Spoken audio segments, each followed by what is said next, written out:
Good morning. आपण मागच्या लेक्चरमध्ये कृषी भूगोलाच्या अनुषंगानं विचार केलो, ज्यामध्ये कृषी भूगोलाचे जे काही स्वरूप आहे, त्याची काही व्याप्ती आहेत, त्याच्या व्याख्या, त्यानंतर कृषी भूगोलाचे जे उगम, या सर्व घटकाच्या अनुषंगानं आपण मागच्या प्रकरणामध्ये आपण विचार केलो. आज आपण या लेक्चरमध्ये कृषीवर प्रभाव टाकणारे जे काही निर्णायक घटक आहेत, त्यामध्ये डिटर्मिनेट्स फॅक्टर्स ऑफ ॲग्रिकल्चर्स असं म्हणतो त्याला आपण. आणि त्यामध्ये लँड यूज अँड फार्मिंग म्हणजे शेतजमिनींचा उपयोग व शेती याच्या अनुषंगानं आजच्या लेक्चरमध्ये आपण याची माहिती घेणार आहोत. विद्यार्थी मित्रांनो, आपण जर बघितलं, शेती हा मानवाचा प्रमुख व्यवसाय आहे. आणि शेतीमध्ये जर बघितलं आपण, मध्ययुगीन काळापासून आपल्या या शेतीमध्ये मानवी किंवा मानव गुंतलेला आहे.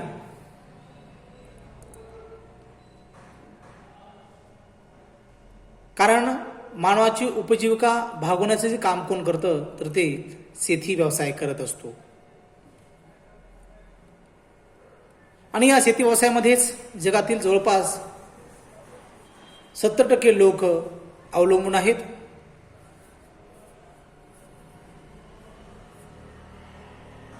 आणि या शेती जमिनीच्या अनुषंगाने विचार करत असताना शेतीमध्ये शेतीची मशागत असेल, पिकांची लागवड असेल व त्या पिकांचे उत्पादन घेण्याची पद्धत असेल, या सर्व घटकांचं जे आपण एकंदरीत पिकांची प्रारूपापासून ते पिकांच्या वेगवेगळ्या प्रकारच्या पद्धतीपर्यंत बघितलं, तर या सर्व घटकाला आपण शेती करणे, फार्मिंग किंवा ॲग्रिकल्चर असं म्हणत असतो. आणि ती एक कला व शास्त्र आपल्याला सांगता येतं,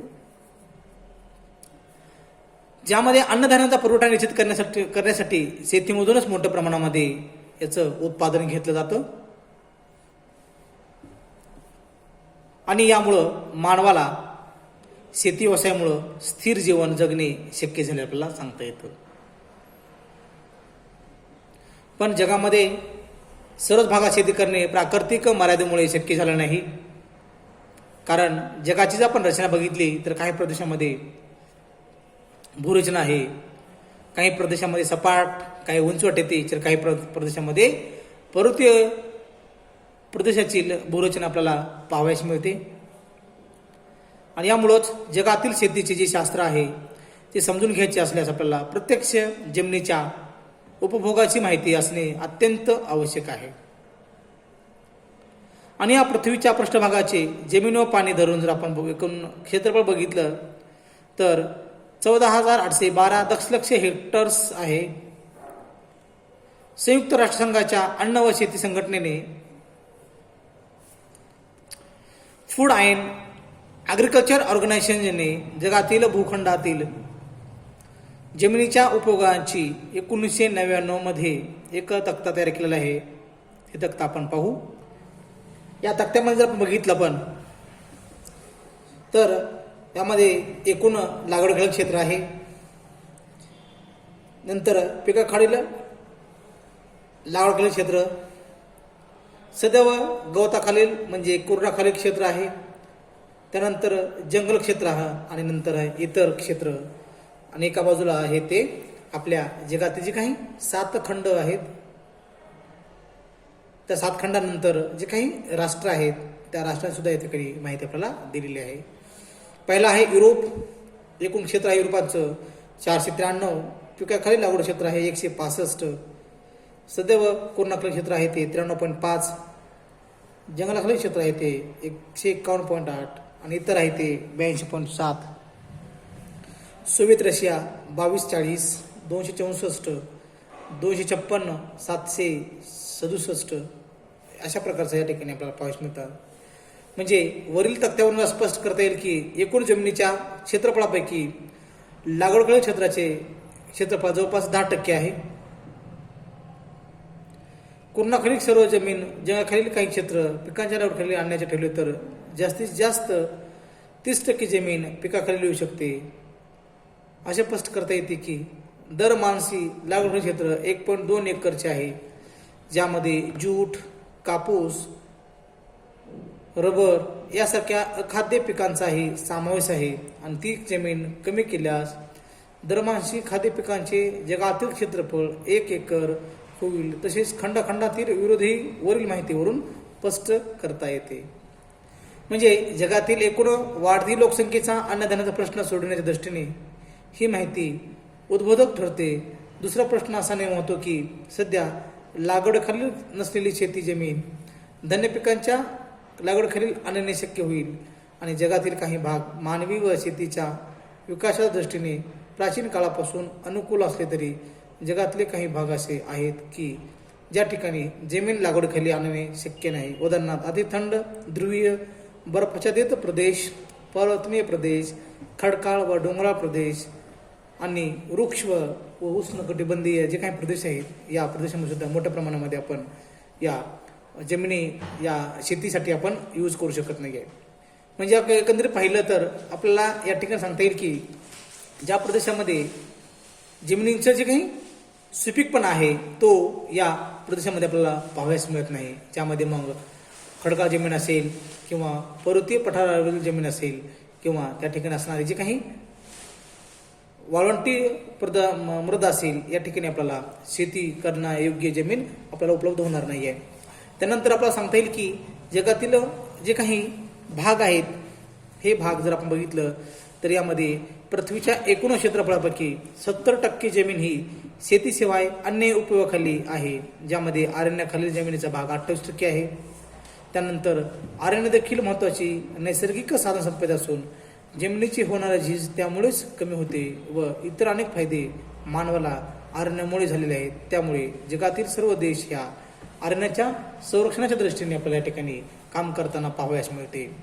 म्हणून जगामधील जे काही देशांनी अरण्याचे जे काही संरक्षण केलं आहे त्या प्रदेशामध्ये आज मोठ्या प्रमाणावरती जमिनीची धूप झालेली आपल्याला पाहावयास मिळत नाही. म्हणून या ठिकाणी आपल्याला अरण्य सुद्धा महत्त्वाचा एक घटक म्हणून सांगता येतो.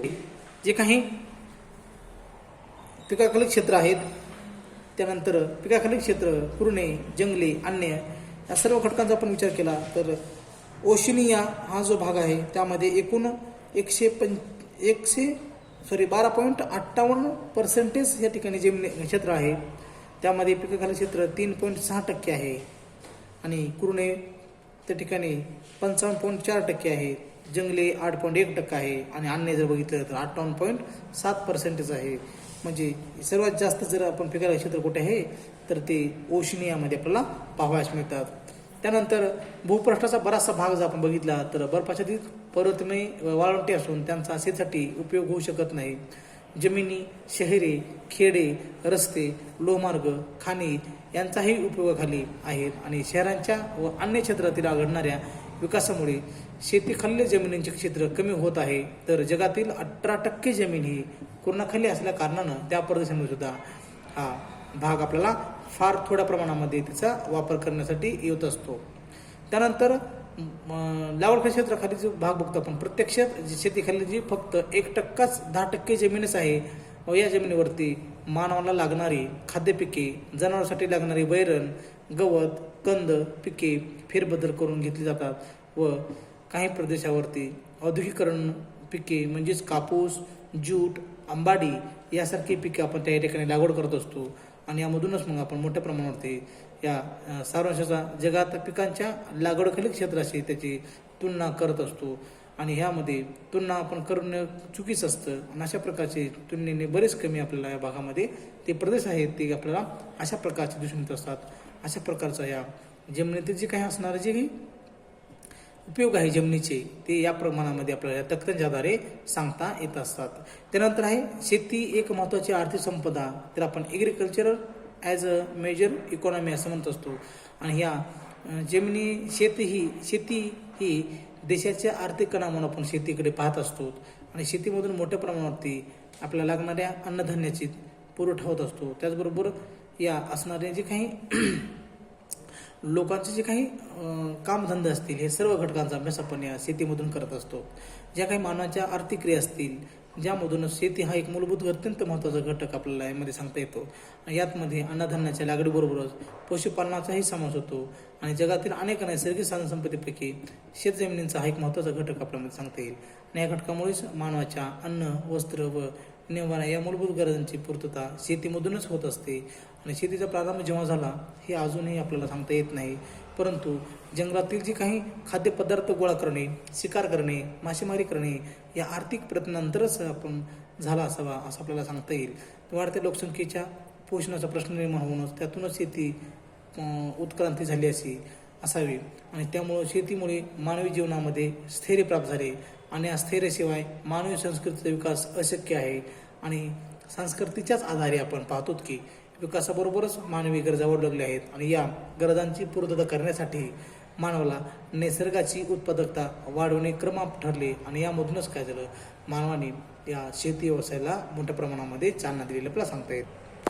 त्यानंतर सांगता येईल की आपल्याला शेतीचं जे काही शेतीसाठी लागणारे जे काही पाण्याची पुरवठा आहे त्यामध्ये चांगले कालवे, बियाणे, शेती सुधारणाची पद्धती या प्रयत्नातून शेती पिकांचे उत्पादन वाढवणे, वाफ, खनिज तेल, नैसर्गिक वायू, जलविद्युत, अणुशक्ती या अनुषंगाने आपण या साधनशक्तीचा शेतीसाठी उपयोग करत असतो. यांत्रिकीकरण घडून आले व वायू, जलविद्युत, अणुशक्ती यामधून सुद्धा आपण मोठ्या प्रमाणामध्ये शेतीमध्ये बदल घडवून आणू शकतो.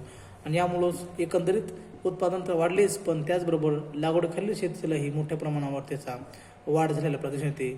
आणि शेतीच्या यंत्रीकरणामुळेच आपल्याला आज मोठ्या प्रमाणामध्ये त्या भागामध्ये शेतीच्या उत्पादनामध्ये वाढ झालेले पाऊस मिळतात आणि त्यामुळं आंतरराष्ट्रीय व्यापाराला त्याची चालना मिळालेली आपल्याला सांगता येते. आणि यामधूनच अनेक उद्योगप्रधान शेतातील शेती उत्पादन कमी झालून त्याच्या वाढत्या लोकसंख्येचे पोषण अन्नधान्याच्या आयतेमुळे करणे त्यांना शक्य झाले नाही. म्हणून आज आपण आज पाहतो की शेतीमध्ये हरित क्रांती झाली आणि हरित क्रांतीमुळं मोठ्या प्रमाणावरती अन्नधान्याचा पुरवठा आपण शेतीमधून करत आहोत.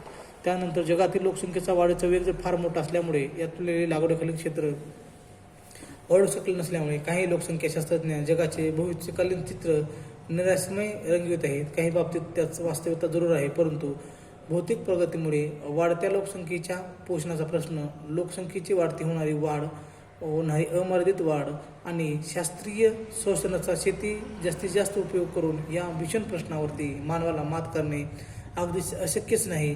तर जगातील मानव समूहाची शेती ही महत्त्वाची अर्थव्यवस्था आहे आणि सरासरी जगातील 50% लोक शेती व्यवसायामध्ये गुंतलेले आपल्याला सांगता येतात. आणि देशपर्यंत हे प्रमाण बदलले आहे. वाढत्या उद्योगीकरणामुळे किंवा औद्योगिकरणामुळे शेतीवरील वाढत्या लोकसंख्येचाही पडणारा भारही कमी करणे शक्य झाले आहे आणि मोठ्या औद्योगिक देशांमध्ये शेती करण्याचे प्रमाण हे कमी आहे. अशा प्रकारचा आपल्याला हा औद्योगिकरणाचा मुळे शेतीवरील पडणारा जे काही लोकसंख्येचा भार आहे तो कमी करण्यामुळं आपल्याला निर्माण झालेला आहे. त्यानंतर यांत्रिक शेतीमुळे हे प्रमाण कमी होऊ शकते आणि काही निवडक देशांमध्ये उदाहरणामध्ये संयुक्त संस्थानात 9%, इंग्लंडमध्ये 6%, रशियामध्ये 50%, जपान 36%, जर्मनी 10%, फ्रान्स 20%, चीन 70%, सुदान 27%, न्यूझीलंड 92%, तर तुर्कस्तान 70% शेती करण्याच्या प्रमाणामध्ये आपल्याला पाहावयास मिळते. जगातील अन्नधान्याचा पुरवठा बिकट होण्याचे कारण अविकसित देशात कृषी उद्योगाकडे झालेले दुर्लक्ष होईल. अनेक देशात शेती पद्धतीमध्ये सुधारणा करून या प्रश्नाची तीव्रता कमी करणे शक्य आहे, पण भारतासारख्या देशांनी हरित क्रांती करून आज स्वयंपूर्णता प्राप्त केली आहे व नजीकच्या भविष्यात काळात भारतात अन्नधान्याची निर्यात करू शकेल. चांगली बियाणे, सुधारित शेती अवजारे, आधुनिक कृषी पद्धती यासारख्या मार्गाचा अवलंब करून भारताने आपली कृषी व्यवस्था मजबूत केली आहे. परंतु बदलत्या भौगोलिक परिस्थितीमुळे प्रत्येक देशाच्या जो काही आपला योग्य त्या अशा शेतीचे तंत्र विकसित केले आहे आणि यामुळं आज मोठ्या प्रमाणावरती शेतीमध्ये काही प्रगती आपल्याला पाहावयास मिळतात. त्यानंतर शेती विविध खाद्यपिके व औद्योगिकरण पिके घेणे मानवाला शक्य झाले आहे, त्यामुळे त्याच्या पोषणाचा प्रश्न सुटला आहे. तसंच शेतीमालावर आधारित उद्योगधंदे सुद्धा उभारून व त्यातूनच विविध प्रश्नांचे उत्पादने घेऊन मानवाच्या वाढत्या गरजांची पूर्तता करणे व त्याद्वारे जैविक विविध साधने व मार्ग उपलब्ध करून घेणे मानवाला शक्य झाल्यामुळे शेतीला आजच्या मानवी जीवनात एक महत्त्वाचे अर्थव्यवस्थेचे स्थान प्राप्त झाले आपल्याला सांगता येतात. अशा प्रकारचा शेती आणि मानवाचे आर्थिकरण यांचा जवळचा संबंध आहे आणि त्यामुळेच मानवावरती याचा परिणाम झालेला आपला पाहावयास मिळतो. त्यानंतर सांगतील की आपल्याला जी शेतीवरती प्रभाव करणारे जे काही घटक आहेत त्या घटकामध्ये त्याला आपण डिटर्मिनिझम फॅक्टर ऑफ ॲग्रिकल्चर म्हणतो, ज्यामध्ये मग प्राकृतिक घटक असतील, भौगोलिक घटक असतील, त्याच्या अनुषंगाने आपण थोडा विचार करू. या घटकाच्या अनुषंगाने विचार करत असताना शेती कोणत्या ठिकाणी केली जाते ही त्या भागातील निरनिराळ्या घटकावर अवलंबून आहे, ज्यामध्ये वेगळे परिणाम करणाऱ्या घटकांचा प्राकृतिक, आर्थिक आणि सामाजिक घटकांचा त्यामध्ये समावेश होतो. यापैकी प्राकृतिक घटक फार महत्त्वाचे आहेत, कारण या घटकाच्या आधारावरच शेती प्रभाव पडत असते. प्राकृतिक घटकात भूरचना, हवामान व जमीन हे 3 घटक प्रमुख आहेत. प्राकृतिक भूरचनेचा विचार करताना जगात सर्वत्र एकाच प्रकारची भूरचना आढळत नाही. जगाचा जर आपण काही भाग मैदानी, काही पठारी, तर काही पर्वतीय भाग आहे आपण बघितला अगोदरच.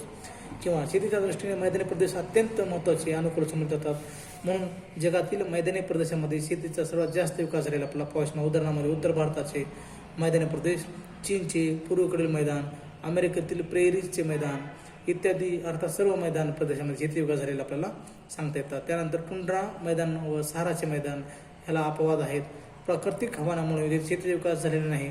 पठारी प्रदेश शेती फारसे अनुकूल नसतात, म्हणून जगातील बहुतेक पठारी प्रदेशामध्ये शेतीच्या दृष्टीने मागासलेली आहेत. म्हणून काही पठार मात्र शेतीचा विकास झालेला आहे. उदाहरणामध्ये भारतातील दख्खनचे पठार आणि उत्तर अमेरिकेतील कोलंबियाचे पठार. या पठारावरील जमीन अतिशय सुपीक आहे. पर्वतीय प्रदेशी शेतीस अनुकूल नसतात. जास्त उंची, ओबडधोबड पृष्ठभाग आणि तीव्र उतार यामुळे या भागामधील असणारे जे काही पर्वतीय प्रदेश आहेत हे या भागामध्ये शेतीचा विकास झालेला नाही. म्हणून जगातील पर्वतीय प्रदेशामध्ये शेतीचा विकास होत नाही. म्हणून जगातील पर्वतीय प्रदेशामध्ये शेती करता येत नाही. उदाहरणामध्ये हिमालय पर्वत, आल्प्स पर्वत, रॉकी पर्वत, अँडीज पर्वत इत्यादी पर्वतीय प्रदेशामध्ये आपल्याला शेती व्यवसाय करता येत नाही. पण प्राकृतिक घटकाबरोबर सामाजिक आणि आर्थिक घटकाचाही समावेशामध्ये करता येईल आपल्याला. आणि सामाजिक घटकांचा लोकसंख्या, जमिनीचे मालकी हक्क, परंपरा, रूढी इत्यादी घटकांचा सुद्धा समावेश आपल्याला या सामाजिक घटकामध्ये करता येतो. त्यानंतर आर्थिक घटकांचा जर शेतीवर फार मोठा प्रभाव पडतो, ज्यामध्ये भांडवल पुरवठा असतील, वाहतूक सोयी असतील, मालांची किमती असेल, बाजारपेठ, शासकीय धोरण इत्यादी घटकांचा समावेश आपल्याला यामध्ये होतो. आणि कृषीवर प्रभाव पडणारे घटक जे आपण ते खालीलप्रमाणे वर्गीकरण करता येतात, ज्यामध्ये प्राकृतिक किंवा भौगोलिक घटकामध्ये शेतीवर प्रभाव करणाऱ्या प्राकृतिक घटकापैकी भौगोलिक आणि नैसर्गिक घटकामध्ये हवामान, भूरचना, उतार, उंची, स्थलाकृती याचा सर्व प्रमुख वाटा असतो. आणि या सर्व घटकामध्ये हवामान हा सर्वात प्रभावी घटक आहे. तापमान व पर्जन्याचे प्रमाण शेती प्रकारावरती, पीक प्रकारावरती निश्चित करत असतात. बीजरोपांपासून ते पिकाच्या पूर्ण वाढीपर्यंत तापमान आवश्यक असते. ध्रुवीय प्रदेशामध्ये शीत तापमानामुळे व अल्प उन्हाळी कालामुळे शेती होत नाही. साधारणतः 15 ते 25 सेंटीमीटर तापमानाच्या सेल्सिअस तापमानाच्या पिकांच्या वाढीस योग्य मानले जातात. गव्हाच्या पिकाला तापमान कमी लागते, म्हणून भारतात ते हिवाळी पीक जाते. तर कॅनडात, रशियात वर्षभर गहू केव्हाही येतो किंवा तापमानावर बाष्पीभवन अवलंबून असल्यामुळे मर्दा जलावर त्याचा परिणाम होत असतो. आणि पर्जन्यामुळे पिकांना ओलावा किंवा आर्द्रता मिळून त्याची वाढ होते. केळी, तांदूळ, चहा या पिकांना भरपूर पाणी लागते. मोसमी प्रदेशात पर्जन्य काळातच शेती व्हावा मिळतो आणि हिवाळ्यात जलसिंचनाची गरज लागते. म्हणून भारतात खरीप व रब्बी असे 2 प्रकारचे हंगाम आपल्याला सांगता येतात. भारतातील प्राकृतिक, भौगोलिक किंवा नैसर्गिक घटकामध्ये खालील उपघटकांचा समावेश होतो, ज्यामध्ये भूपृष्ठ, टोपोग्राफी ऑफ रिलीफ, उंच पर्वत 1200 ते 2400 मीटर्स, पठारे 300 ते 1200 मीटर्स आणि मैदाने 150 ते 300 मीटर्स. हवामान, क्लायमेट, ज्यामध्ये तापमान, सूर्यप्रकाश, पर्जन्यमान, इतर घटक. त्यानंतर आर्द्रता आहे, गारा, दव, धुके, दहिवर, वादळी, ढग आणि त्यानंतर आहे 3 नंबर 3चा घटक होतो जमीन. अशा प्रकारचा घटक यामध्ये आपल्याला समावेश करता येतात. त्यामध्ये पहिल्यांदा आहे भूपृष्ठ, त्याला आपण टोपोग्राफी म्हणतो. आपण पृथ्वीचा जो पृष्ठभाग आहे त्याचा परिणाम आपण शेतीवरती होत असतो आणि भूरचनेच्याच आधारावरती, त्या प्रकारावरती आपण याचा परिणाम झालेला दिसून येतो. आणि भूमी उपयोजनावरती सुद्धा याचा परिणाम आपल्याला झालेला पाऊस मिळतात. नंतर पर्वतीय प्रदेशामध्ये शेतीखाली जमीन असलेले जे प्रमाण आहे ते अत्यंत कमी असते. पर्वतीय भागामध्ये उतरणे थोडी शेती होते, तसेच त्या भागामध्ये असलेल्या दऱ्याच्या खोऱ्यामध्ये सुद्धा शेती होते. भारतातील पर्वतीय क्षेत्रामध्ये वरील कारणाने लागवड असलेल्या जमिनीचे प्रमाण कमी आहे. भारतातील हिमालय, अरावली, विंध्य, सातपुडा, पश्चिम घाट या पर्वतीय भागात शेतीचे क्षेत्र कमी आहे. पठारी प्रदेशामध्ये लागवडखालील जमिनीचे प्रमाण पर्वतीय भागापेक्षा जास्त आहे, कारण पठारी प्रदेशामध्ये भूपृष्ठ रचना पर्वतीय भागापेक्षा शेतीला अनुकूल ठरते आणि पठारांचा पृष्ठभाग सपाट असल्यामुळं पठारावर शेती करणे विशेष त्रासाचे नसते. भारतातील दख्खनचे पठार, मावळाचे पठार इत्यादी पठारावरती शेती केली जाते आणि या पठारांचा शेतीचा बराचसा विकास झालेला आहे. आणि शेती दृष्टीने मैदाना प्रदेश सर्वात महत्त्वाचे समजले जातात. सपाट पृष्ठ असणारा सौम्य उतार, मऊ व सुपीक जमीन आणि सुसंगततेमुळे मैदानात शेती सर्वात अधिक प्रगत होते. याच कारणाने भारतातील सतलज व गंगा नदीच्या मैदानी भागामध्ये आणि पूर्व पश्चिम किनारपट्टीच्या मैदानामध्ये शेती सर्वात जास्त प्रगत झालेली आहे. याचाच कारणाने भारतातील सतलज व गंगेच्या मैदानात आणि पूर्व पश्चिम किनारपट्टीच्या मैदानावर शेती सर्वात जास्त प्रगत झालेली आहे. अशा प्रकारे भूपृष्ठामुळे शेतीचा प्रमुख आकडा तयार होतो आणि या भूपृष्ठाची विविधता आणि उंचीचे जे दोन घटक महत्त्वाचे मानले जातात. सर्वसाधारणपणे भारताच्या 48% भागांची उंची 300 मीटरपेक्षा कमी आहे. 26% भागाची उंची 300 ते 600 मीटर आहे आणि 7% भागाची उंची 600 ते 1200 मीटर आहे. 9% भागाची उंची 1200 ते 2400 मीटर आहे आणि 10% भागाची उंची 2400 मीटरपेक्षा जास्त आहे. सर्वसामान्यपणे 1200 मीटरपेक्षा कमी उंचीच्या भागात शेती करणे होते आणि भारतातील 300 मीटर उंचीपर्यंतच्या परिसरात शेतीचे सर्वात अधिक विकास झालेला आहे. आकृती क्रमांक 2.1 मध्ये आपण पाहता येईल की कृषीच्या रचना दर्शवली आहे आणि भारतात काही भाग उंच, काही भाग मध्यम, काही उंच तर काही कमी उंचीचा आहे आणि या भागात शेती कमी अधिक प्रमाणामध्ये विकास झालेला आपल्याला याचा सांगता येतात. अशा प्रकारे आपल्याला या शेतीमध्ये जी असणारी काही प्राकृतिक रचना आहे, त्याची जी काही भूपृष्ठ रचना आहे, या भूपृष्ठ रचनेच्या आधारे त्याचे 3 उपभाग पडतात. त्यामध्ये उंच पठार, उंच पर्वत ज्यामध्ये 1200 ते 2400 मीटर्स, पठारे 300 ते 1200 मीटर्स आणि मैदाने 150 ते 300 मीटर्स अशा प्रकारचा हा प्रदेश या ठिकाणी आपल्याला सांगता येईल. त्यानंतर उंच पर्वत आहे, जे उंच पर्वताचा जो भाग आहे, या उंच पर्वताचा परिणामसुद्धा भारतातील असणाऱ्या शेतीवरती होत असतो आणि या उंच पर्वताची जी उंची बघितलं तर 1200 ते 2400 मीटर आपल्याला दिसते. काही पर्वतांची उंची ही 2400 मीटरपेक्षा जास्त आहे, ज्यामध्ये आपल्याला वेगवेगळ्या प्रदेशामध्ये याच्या ठिकाणी पाहता येतात. क्वचितच ठिकाणी 2400 मीटर उंचीपर्यंत शेती होणे, आपल्याकडे मात्र शेती होत नाही. भारतातील आरवली पर्वत असेल, विंध्य पर्वत असेल, सातपुडा आहे, पश्चिम घाट, अजिंठा, बालाघाट, निलगिरी इत्यादी प्रदेशात मात्र शेतीचा अधिक विकास होऊ शकला नाही. तीच परिस्थिती भारतीय द्वीपकल्पाच्या ईशान्य भागामध्ये असलेल्या राजमल टेकड्या, बिहार, किरापत टेकड्या, ओरिसा याचप्रमाणे मध्य प्रदेशातील बस्तर टेकड्यांचा हे भाग आहे. आसाममधील गारो, खासी, जेतिया, बेकीर, नागा इत्यादी टेकड्यांसुद्धा शेती विकास होऊ शकला नाही. या भागामध्ये उतारप्रमाणे पाण्याचा निचरा होत नसल्यामुळे चहाची लागवड होते आणि भारताच्या उत्तरेकडील हिमालय पर्वतामध्ये स्थिर शेतीच्या दृष्टिकोनाने विचार करत असताना हिमालय पर्वतश्रेण्या, काश्मीर, हिमाचल प्रदेश, उत्तर प्रदेश, उत्तर बंगाल व आसाममध्ये पसरलेल्या जास्त उंची, तीव्र उतार आणि दुर्गमतामुळे येथे शेती विकास झालेला नाही. अशा प्रकारे आपण बघतो की या नकाशामध्ये दिसतील आपल्याला या भारतातील जे काही उत्तर पूर्व जे भाग दिसतो प्राकृतिक रचना, या प्राकृतिक रचने अनुषंगाने बघता येत की भारताच्या दक्षिण भागामध्ये निलगिरी पर्वत असे पूर्व घाट आहे. त्यानंतर सातपुडा पर्वतरांग दिसते, आरवली पर्वतरांग दिसते, थरचे वळण दिसतात. त्यानंतर उत्तर भारतामध्ये बघितलं तर हिमालय पर्वतश्रेण्या दिसतात. अशा प्रकारचा आपल्या ठिकाणी पसरलेला भाग आहे. यामुळे या भागामध्ये शेतीचा विकास फारसा झालेला नाही. त्यानंतर आपण जो काही पठारी प्रदेश आहे, मैदान आहे, हवामान आहे ते आपण नेक्स्ट लेक्चर पाहू. धन्यवाद.